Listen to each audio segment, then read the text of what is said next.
सिया राम मैं सब जग जानी, करहूँ प्रणाम जोर जुग पानी। भय प्रकट कृपाला दीन दयाला, कौसल्या हितकारी। हर्षित महतारी मुनि मनहारी, अद्भुत रूप विचारी। लोचन अभिरामा तनु घन श्यामा, निज आयुध भुज चारी। भूषण मनमाला नयन विशाला, शोभा सिंधु खरारी। दीनों पर दया करने वाले कौशल्या जी के हितकारी कृपालु प्रभु प्रकट हुए। मुनियों के मन की हरने वाले उनके अद्भुत रूप का विचार करके माता हर्ष से भर गई। नेत्रों को आनंद देने वाला मेघ के समान श्याम शरीर था। चारों भुजाओं में अपने खास आयुध धारण किए हुए थे। दिव्य आभूषण और वनमाला पहने थे। बड़े बड़े नेत्र थे। इस प्रकार शोभा के समुद्र तथा खर राक्षस को मारने वाले भगवान प्रकट हुए।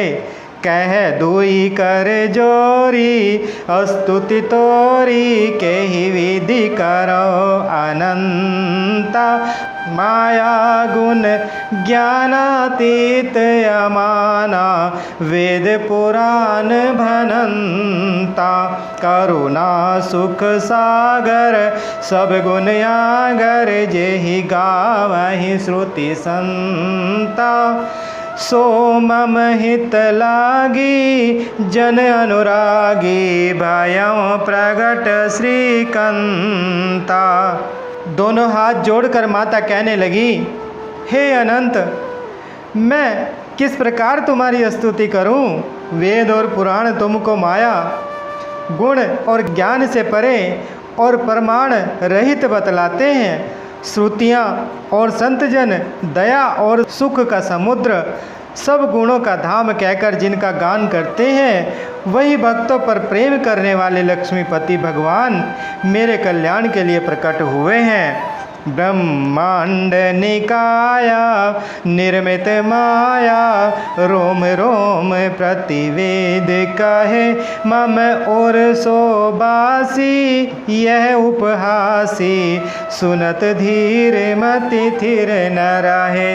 उपजा जब ज्ञाना प्रभु मुस्काना, चरित बहुत विधि कीन चहे।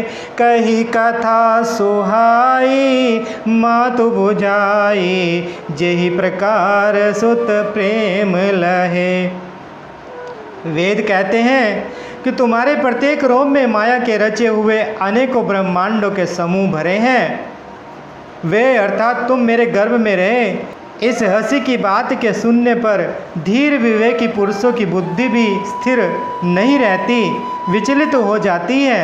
जब माता को ज्ञान उत्पन्न हुआ तब प्रभु मुस्काए। वे बहुत प्रकार के चरित्र करना चाहते हैं, अतः उन्होंने पूर्व जन्म की सुंदर कथा कहकर माता को समझाया, जिससे उन्हें पुत्र का वात्सल्य प्रेम प्राप्त हो, भगवान के प्रति पुत्र भाव हो जाए। माता पुनि बोली सोमति डोली, तजऊँ तात यह रूपा। कीजे शिशुलीला अति प्रियशीला, यह सुख परम अनूपा। सुनि वचन सुजाना रोदन ठाना, होई बालक सुर भूपा। यह चरित जे गावई हरिपद पावही, तेन परहि भवकूपा। माता की वह बुद्धि बदल गई। तब वह फिर बोली, हे तात, यह रूप छोड़कर अत्यंत प्रिय बाल लीला करो। मेरे लिए यह सुख परम अनुपम होगा। माता का यह वचन सुनकर देवताओं के स्वामी सुजान भगवान ने बालक रूप होकर रोना शुरू कर दिया। तुलसीदास जी कहते हैं, जो इस चरित्र का गान करते हैं वे श्री हरि का पद पाते हैं और फिर संसार रूपी कूप में नहीं गिरते। विप्रधेनु सुर संतहित लीन मनुज अवतार। निजेच्छा निर्मित तनु माया गुण गोपार। ब्राह्मण, गो, देवता और संतों के लिए भगवान ने मनुष्य का अवतार लिया। वे अज्ञानमयी मलिन माया और उसके गुण सत रज तम और बाहरी तथा भीतरी इंद्रियों से परे हैं, जिनका दिव्य शरीर अपनी इच्छा से ही बना है, अर्थात किसी कर्म बंधन से परवश होकर त्रिगुणात्मक भौतिक पदार्थों के द्वारा नहीं बना।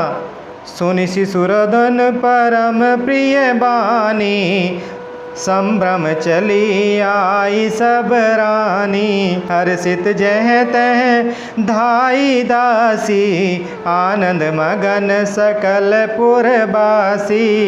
बच्चे के रोने की बहुत सी प्यारी ध्वनि सुनकर सब रानियां उतावली होकर दौड़ी चली आई। दासियां हर्षित होकर जहाँ तहाँ दौड़ी। सारे पुरवासी आनंद में मग्न हो गए। दशरथ पुत्र जन्म सुनि काना, मानहु ब्रह्मानंद समाना। परम प्रेम मन पुलक शरीरा, चाहत उठन करत मति धीरा। राजा दशरथ जी पुत्र का जन्म कानों में सुनकर मानो ब्रह्मानंद में समा गए। मन में अतिशय प्रेम है, शरीर पुलकित हो गया। आनंद में अधीर हुई बुद्धि को धीरज देकर और प्रेम में शिथिल हुए शरीर को संभाल कर वे उठना चाहते हैं। जाकर नाम सुनत शुभ होई, मोरे ग्रह आवा प्रभु सोई। परमानंद पूरी मन राजा, कहा बोलाई बजावहूँ बाजा। जिनका नाम सुनने से ही कल्याण होता है, वही प्रभु मेरे घर आए हैं, यह सोचकर राजा का मन परम आनंद से पूर्ण हो गया।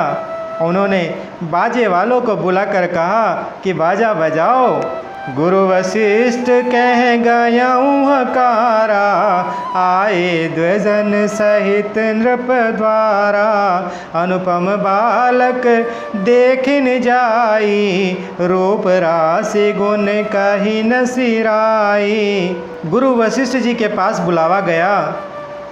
वे ब्राह्मणों को साथ लिए राजद्वार पर आए। उन्होंने जाकर अनुपम बालक को देखा, जो रूप की राशि है और जिसके गुण कहने से समाप्त नहीं होते। नंदी मुख सराद करी, जात कर्म सब कीन। हाटक धेनु वसन मणि, नृप विप्रन कह दीन। फिर राजा ने नांदी मुख श्राद्ध करके सब जात कर्म संस्कार आदि किए और ब्राह्मणों को सोना, गौ, वस्त्र और मणियों का दान दिया। ध्वज पताक तोरण पुर छावा, कहीं न जाई जेहि भांति बनावा। सुमन वृष्टि आकाश ते होई, ब्रह्मानंद मगन सब लोई। ध्वजा, पताका और तोरणों से नगर छा गया। जिस प्रकार से वह सजाया गया उसका तो वर्णन ही नहीं हो सकता। आकाश से फूलों की वर्षा हो रही है। सब लोग ब्रह्मानंद में मग्न हैं। वृंद वृंद मिली चली लोगाई, सहज सिंगार किए उठी धाई। कनक कलश मंगल भरी थारा, गावत पैठ ही भूप दुआरा। स्त्रियां झुंड के झुंड मिलकर चली, स्वाभाविक श्रृंगार किए हुए ही उठ दौड़ी। सोने का कलश लेकर और थालों में मंगल द्रव्य भरकर गाती हुई राजद्वार में प्रवेश करती हैं। करी आरती नेव छावरी करही, बार बार शिशु चरणनि परही। मागध सूत बंदी गण गायक, पावन गुण गावहि रघुनायक। वे आरती करके निछावर करती हैं और बार बार बच्चे के चरणों पर गिरती हैं। मागध, सूत, वंदीजन और गवैये रघुकुल के स्वामी के पवित्र गुणों का गान करते हैं। सर्वस दान दीन सब काहू, जेहि पावा राखा नहीं ताहू। मृग मद चंदन कुंकुम कीचा, मचि सकल विठीन विच वीचा। राजा ने सब किसी को भरपूर दान दिया।